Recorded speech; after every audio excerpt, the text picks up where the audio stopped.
All right, this question is worded a little bit differently than the other vocab ones, but it's still the same thing, right? What is the definition of the word endure, basically, is what we're being asked. So we go here, and I'm going to kind of skip right ahead to just where they tell me to look. If you have plenty of time on these sections, then you should read everything very thoroughly. But I'm starting to notice that if you don't have time, you can start to cut some corners. Really focus on the sentence where they're asking.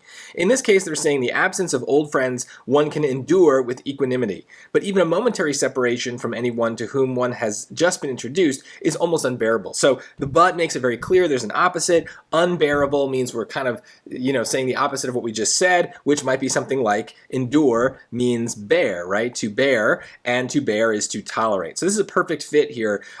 Basically, you're saying if it's an old friend who's gone away for a long time, that's okay. You can endure it, you can tolerate it, you can just deal with it. But if it's someone who if you've just been introduced to, it's almost unbearable. It makes no sense. This is a play that's kind of like, I don't know if satirical is the right word, but it's a comedy. It's kind of got some jokes and stuff, and maybe that's what's going on here. So don't try to interpret deeply what you're reading and think about it logically. Just try to focus on the sentences that they give you.